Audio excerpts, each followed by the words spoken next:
अस्सलाम वालेकुम, this is Yasir Aamir और आज हम करेंगे क्लास 10 के पास पेपर 2022 की फिज़िक्स, जो कि हमारा सब्जेक्ट है। इसके अंदर हमारे पास तीन सेक्शन आते हैं, section A, section B and section C. Section B के अंदर हमारे पास टोटल क्वेश्चन होते हैं 12। इसके अंदर से हमें 8 अटैम्प्ट करने होते हैं। जब हमें 12 में से 8 अटैम्प्ट करने होंगे तो जाहिर सी बात है 4 की चॉइस होगी। उसके बाद एक क्वेश्चन जो होता है वो 3 मार्क्स का होता है। टोटल ये हमारे पास 24 का होता है। सेक्शन नंबर बी की भी बात होगी। अब सेक्शन नंबर बी के अंदर हमारे पास पहला क्वेश्चन ये, define transistor and show it's type only with circuit diagram. पहला क्वेश्चन ये हो गया। अब मैं कोशिश करूँगा कि इसका लिंक डिस्क्रिप्शन में दे दूँ, जितने भी ये थ्योरी आई हुई है वो सब आपको डिस्क्रिप्शन में मिल जाएगा PDF। क्वेश्चन नंबर 2 है हमारे पास, डिफाइन द फॉलोइंग। इसके अंदर हमें इसकी स्टेटमेंट बयान करनी है और फिर इसको ड्राइव करना है। अभी तो इसके अंदर सिर्फ और सिर्फ स्टेटमेंट बयान करनी है। Right hand rule, first, second joules law and third Ohm's law. हाँ, ओम्स लॉ वही V = IR। फिर उसके बाद आता है हमारे पास question number 3, explain 2 method of making magnet बनाने के 2 तरीके, तो मेथड बयान करें। और क्वेश्चन नंबर 4 आता है, what is what is dispersion of light, write the wavelength range of any 4 electromagnetic wave। ये उसके बाद है question number 5, define wavelength and prove that. मतलब वेवलेंथ को बयान करना है और उसको प्रूव करना है V = F लैम्डा। उसके बाद छठा क्वेश्चन है, right 3 harmful effect of radiation. Harmful effect बताने हैं रेडिएशन के कोई से भी 3। क्वेश्चन नंबर 7 है जो कि न्यूमेरिकल है और फिजिक्स के पेपर में खास ख्याल रखते हैं आप किसी भी ग्रेड के हो कि वो हाफ बेस न्यूमेरिकल होता है और हाफ बेस थ्योरी होता है। और आपने न्यूमेरिकल के लिए थ्योरी नहीं करी तो मे भी आपको पेपर क्लियर हो जाए, लेकिन आपको वो ग्रेड नहीं मिल पाएगा जो आप चाहते हैं। तो उसके लिए आपको दोनों चीज़ों को हासिल करनी पड़ेगी।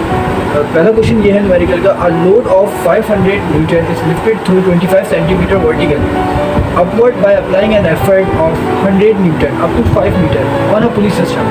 Find the mechanical advantage and the efficiency of the pulling system. इस क्वेश्चन के अंदर हमारे पास 2 फोर्सेस हैं। पहला जो वेट है हमारे पास वो 25 सेंटीमीटर वर्टिकली पर कैरी हो रहा है या 25 सेंटीमीटर के ऊपर जाके वो पड़ा हुआ है। उस वेट हमारे पास है 500 न्यूटन। तो इसको हम नाम देंगे PC क्योंकि ये लोड बन रहा है। अब उसके बाद ये जो अगला वेट है हमारे पास 100 न्यूटन, वो अब कैरी हो रहा है 5 मीटर के ऊपर जाके, जो कि पूरी सिस्टम पे कनेक्ट हुई है। अब उसके अंदर हमने पहले मैकेनिकल एडवांटेज फाइंड करना है और फिर उसकी एफिशिएंसी मालूम करनी है। तो इसका डेटा बना लेते हैं। सबसे पहले एक लोड वो दिया हुआ था, एक लोड दिया हुआ था जिसको हम PC शो कर रहे हैं 500 न्यूटन। सेकंड उन्होंने दिया हुआ था वेट जो कि हमारे पास था 100 न्यूटन। सही है। अब क्योंकि हमारे पास लोड का वेट उससे कोई फासले पर था, तो यानी तो जिस फासले में था उसको हम D से नाम देंगे और वो 25 सेंटीमीटर के डिस्टेंस पर था। तो सेंटीमीटर से हम स्टैंडर्ड के अंदर लेते हैं, ऐसा यूनिट के अंदर, तो उसको 100 से डिवाइड करवा देंगे। फिर हमारे पास 0.25 आई थिंक आंसर आ जाएगा इसका। उसके बाद ये जो वेट था, क्योंकि वेट हैंग होता है तो वो उसकी हाइट आ जाएगी। तो वेट कोई भी हैंग होता है ना, तो ये चीज़ इसकी क्या हो जाएगी, हाइट हो जाएगी। यह हाइट थी हमारे पास तकरीबन 5 मीटर, एक आ गया 0.5, एक आ गया 5 मीटर। अब उसके बाद हम बढ़ेंगे सॉल्यूशन की जाने। रिक्वायर्ड हमारे पास क्या, मैकेनिकल एडवांटेज, दूसरा एफिशिएंसी। ठीक हो गया। मैकेनिकल एडवांटेज का फॉर्मूला है W/P। W यानी वेट, मतलब लोड। वेट हमारे पास कितना था 100, लोड कितना था 500, तो 0 से 0 कैंसिल, 1.5 आ गया मैकेनिकल एडवांटेज। आप चाहें तो इसको फ्रैक्शन में भी लिख सकते हैं। तो ये हमारे पास आ गया मैकेनिकल एडवांटेज। उसके बाद हमने मालूम करनी है एफिशिएंसी। एफिशिएंसी का फॉर्मूला होता है output divided by input multiply by 100, क्योंकि एफिशिएंसी परसेंट के अंदर आती है तो मल्टीप्लाई बाय 100 करवाते हैं। अच्छा, सेकंड ये कि हमने सबसे पहले चाहिए आउटपुट। तो आउटपुट का क्या फॉर्मूला होगा, आउटपुट जो आ रहा है वो W/H आ रहा है। तो W है हमारे पास 100 और H है 5, तो ये 500 हो जाएगा आउटपुट। इसी तरह इनपुट P/D हो जाएगा, लोड का जो आ रहा है 500 मल्टीप्लाई बाय 0.25, तो इनपुट आ जाएगा 125। आउटपुट आउटपुट भी आ गया, इनपुट भी आ गया। अब इस फॉर्मूले के अंदर हम पुट कर सकते हैं, सॉरी आपको नजर नहीं आया होगा, हमने सिंपल और इसकी वैल्यूज पुट करी, दोनों आपस में मल्टीप्लाई करवाया, 125 आ गया।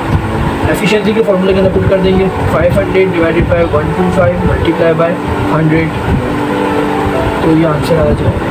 तो इसकी एफिशिएंसी आ जाएगी 400%। ओके, तो इस सेक्शन में हमारे पास क्वेश्चन नंबर 8 है, what resistance will have to be added in parallel with the 80 ohms electric hair dryer to reduce the equivalent resistance to 16 ohms। इस सवाल में वो ये बोल रहे हैं कि ये जो रजिस्टर, कौन सा रजिस्टर है जो पैरेलल है 80 ohms के और इक्विवेलेंट रेजिस्टेंस 16 ohm के, इन दोनों रजिस्टर के पैरेलल वो कौन सा रजिस्टर है, आप ये फाइंड करते हैं। सिंपल इसका ये बोला, तो डेटा बना लेंगे। सबसे पहले एक हमें दिया हुआ है R, वो है 80 ohms, दूसरा हमने इक्विवेलेंट रेजिस्टर दिया हुआ है 60 ohms। अब इन दोनों का पैरेलल निकालना है, जिसको हम पैरेलल करके x का नाम देते हैं, वो मालूम करते हैं। ठीक, उसके बाद हम ये करेंगे, सबसे पहले यहाँ पे रिप्रेजेंट कर देंगे x is parallel with 80 ohms and its equivalent resistance 16 ohms। So here we have a formula, x multiplied by r and divided by x plus r, and जो कि बराबर है 16 के, सही, यानी आर ई के। तो फॉर्मूला बना लेते हैं, x multiply by 80 and x plus by 80 that is equals to 16। अब ये उधर से ले आएगा, x ऐसा होना चाहिए 16x प्लस 16 80 द, कि यहाँ पे हमारे पास सिंपल हमने ये किया है कि इस वाली इक्वेशन को उठा के यहाँ पे रख दिया। 16 के सामने जब ये पूरी इक्वेशन आएगी तो 16 पहले x से मल्टीप्लाई होगा, देन फिर 16 80 से मल्टीप्लाई होगा, बीच में प्लस एडिट आ जाएगा, ये हो जाएगा 18x is equals to 16x plus 1280। तो 18x ये प्लस का नजर आके माइनस का 16x हो जाएगा और इज इक्वल्स टू 1280। अब इन दोनों का सॉल्यूट करवा देंगे, 16 यहाँ आ गया 4 और ये 7, तो 64x इक्वल्स टू 1280। यहाँ पे x चाहिए तो इसको नीचे ले जाएंगे 64 को, अब इसको इससे कटवा देंगे तो हमारे पास आंसर आ जाएगा 20 ohm। ये था वो रजिस्टर। इसके बाद हमने सिंपल ये किया कि ये वाला फॉर्मूला हमें बेसिकली याद करना होगा और फिर जब इसको इससे मल्टीप्लाई करवाएंगे 80 को x से, तो 80x हो जाएगा सिंपल, और ये डिवाइड हो रहा है तरह कि मल्टीप्लाई होगा तो 16 सबसे मल्टीप्लाई हो जाएगा, तो x के साथ वैल्यू रखेंगे और फिर इसको माइनस करवाएंगे, देन फिर हम इसको डिवाइड करवाएंगे और फिर हमारे पास वैल्यू आ जाएगी x की जो हमें चाहिए थी। सेक्शन बी के अंदर सबसे ज़्यादा आसान क्वेश्चन है हमारे पास ये, इसमें लिखा हुआ है body of mass 0.3 kg is attached to a horizontal spring. If the value of the spring constant is 5 Newton per meter, find the time period। बस यहाँ पे सवाल हमारे पास खत्म हो जाता है, आगे जो है वो मज़ीद बात बोली हुई है। सिंपल इसका फॉर्मूला टाइम पीरियड का लगेगा, वैल्यूज पुट होगी और सिंपल आंसर आ जाएगा। तो क्वेश्चन नंबर ये है 9 आई थिंक। इसका डेटा ये है कि स्प्रिंग कांस्टेंट को हम कैसे शो करते हैं, वो है 5 न्यूटन पर मीटर और एक हमारे पास मास दिया हुआ है 0.3 kg का और बस टाइम पीरियड निकालना है। सॉल्यूशन, टाइम पीरियड का फॉर्मूला होता है 2 पाई स्क्वायर और मीटर और मास पर स्प्रिंग कांस्टेंट 3.142 स्क्वायर, मास है 0.3 और स्प्रिंग कांस्टेंट है 5। तो इस सबको जब हम डिवाइड मल्टीप्लाई करवा देंगे इसका लास्ट में आंसर आ जाएगा 1.177 टाइम पीरियड का सेकेंड। क्वेश्चन नंबर 10 है, an electric toaster has a resistance of 12 ohms, what current will it draw from a 120 volt supply. इसका बहुत आसान सवाल है कि रेजिस्टेंस में दी हुई है 12 ohms और वोल्टेज हमें दिए हुए हैं 120 वोल्ट और सिंपल सप्लाई मालूम करनी है, यानी करंट मालूम करना है। V equals to I R Ohm's law चलेगा यहाँ पे। आई निकालने के लिए V और R से डिवाइड करवा देंगे। V 120 है और ये 12 है, इसको अपने सबमिट करवा देंगे तो आंसर आ जाएगा 10 10। Question number 10। 11 क्वेश्चन है in this numerical. Question number 11, half life of radon is 3.82 days. How much of a 100 gram sample of radon will be left after 7.64 days? So here we know that the formula of time क्या होता है कि 7.64 equals to N total time divided with equals to N, और फिर जो होता है वो डेज वाला टाइम 3.82 हाफ लाइफ का टाइम, इसको से डिवाइड कर देते हैं तो एन इक्वल्स टू 2 आ जाएगा यहाँ पे। फिर उसके बाद 1/2 मतलब 1/n square multiply by 100 1/4 multiply by 100 is equals to 25 gram. 25 gram यहाँ पे आंसर आ जाएगा। Question number 12. The distance between an object and a screen is 49 cm. A convex lens is placed between the object and the screen so as to get an image on the screen magnified 6 times. Calculate the focal length of the lens. तो the distance between object और screen के दरमियान का distance हमारे पास है 49 centimetre. कौन से दो चीज़ों का? इन दो चीज़ों का डिस्टेंस वो है 49 सेंटीमीटर।